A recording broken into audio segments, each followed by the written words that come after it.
Fantastic Beasts and Where to Find Them has Newt Scamander come to America and he brings a case full of creatures and they get unleashed. There's also Grindelwald running around near the last 20 minutes of the movie. So, this is the first spin-off prequel of the Harry Potter franchise, and this came out only 5 years after the final movie came out. So they waited only 5 years before getting another cash grab. So, which I guess none of the other Harry Potter movies are exactly cash grabs, except for like splitting the last movie into 2 parts. That was kind of a cash grab. But this is most definitely a cash grab in the Harry Potter franchise because it made a ton of money. Can't remember how much, but it was a decent amount to warrant a sequel and a third movie. But also, I looked at the box office. The box office dropped for every movie about like $200 million. So this movie might be close to $1 billion it made.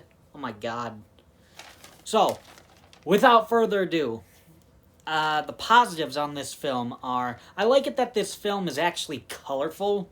It's not just muted colors. It's not just muted blacks, whites, and grays like the last 3 films have been. It actually has a kind of fun color scheme. So I like that. Speaking of fun, it's a more enjoyable movie than a couple later-ish Harry Potter movies. I mean, honestly, parts 6 and both Deathly Hallows movies aren't exactly fun movies, but, and like, you know, specifically talking about Deathly Hallows Part 2, that's not a fun movie, but it is a very action-packed, engaging, suspenseful movie. So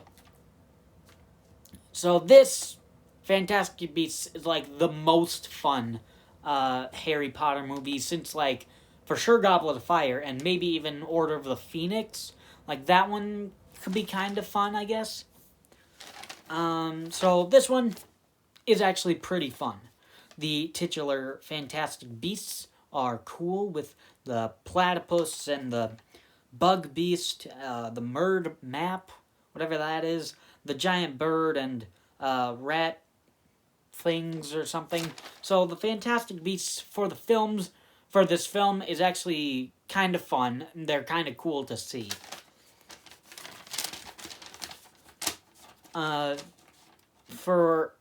There's also a horny rhino, which it has a literal horn on it. So, and that chase with that thing chasing Jacob was pretty entertaining. The rhino chased Jacob onto the ice, and that was pretty cool. That was pretty interesting. I kind of liked that.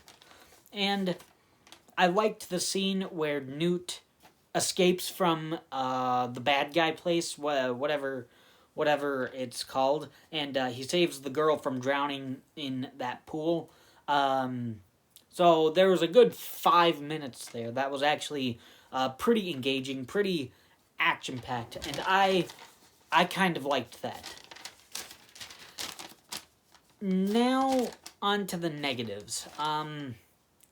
And this is one that it takes a while for any form of story to get started. Like, it's honestly just... It's kind of like the problem with Sorcerer's Stone in this franchise of, like, you gotta get introduced to all the characters. And I feel like Harry Potter is, like, the only franchise, maybe except for Star Wars, but Harry Potter is, like, the only franchise that I could really think of where it's, like, the first movie is very definitely just introducing you to all the characters, where in any other franchise, like I said, except for maybe Star Wars, I can't think of any first movie that that is just pretty much just setting up all the characters. Because for any action franchise, comedy franchise, other franchises, the first movie makes for an actually good self-contained story, and is typically one of the best movies of that franchise. Sorcerer's Stone isn't necessarily that. And it goes for the same here, where it's like, it feels just like a lot of setting up stuff. It's entertaining enough, but it just feels like a lot of setting up stuff. And it doesn't get until like an hour into the film we finally get to see the plot actually going, and we really get to see the Fantastic Beasts, like for like an extended scene. This movie also feels like two different movies.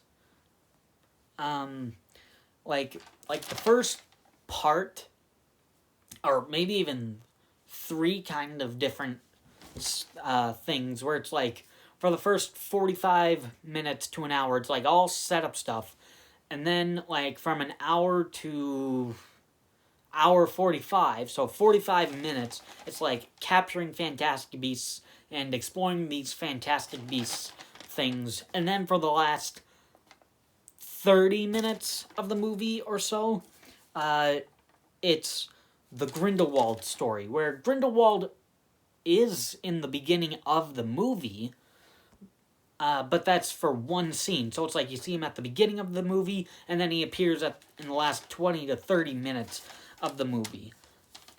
And so it's like, it feels like two, maybe even three movies of like, or like maybe even three different acts, where it's like you have the intro, capturing Fantastic Beasts, and then you have Grindelwald, that very much comes at the end, instead of just sprinkled throughout the movie. So they should have focused on just capturing Fantastic Beasts. Even if you have like 40 minutes of setup, you can have the rest of the movie be capturing Fantastic Beasts, and then in a sequel, focus on a human villain. And maybe if it was like stopping the Fantastic Beasts and capturing them or what. That's obviously not what the second movie was about, but that's just an idea of what they could do, of what they could have done with the sequel. Those are the only two negatives. So in the end, honestly, I don't really care about this. Honestly, if this was an hour and 40 minutes, I'd probably like it way more. This was their chance, since this wasn't attached to really any other real Harry Potter books. This was their chance to make a shorter movie, make it an hour and 40 minutes. They should have focused on the Fantastic Beasts themselves, and like I already said, then in a sequel, have a human villain. Instead, they have both Fantastic Beasts and a human villain in the same first movie.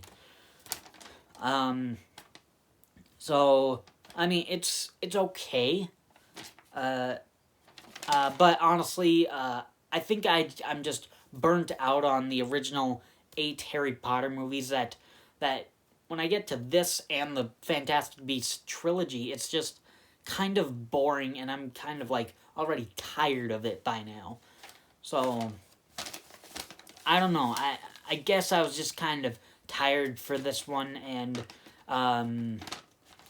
just for all the other Fantastic Beasts films. And I didn't watch the Fantastic Beasts films until like months after I first watched the Harry Potter movies. So this movie is okay. Like, I'd say it's probably somewhere in the middle of my list. So it's a movie that's good, but it's just not great. So that's my review on Fantastic Beasts and where to find them. And I'm doing this review now because I'm going to be gone for the weekend. So there you go. Thanks for watching.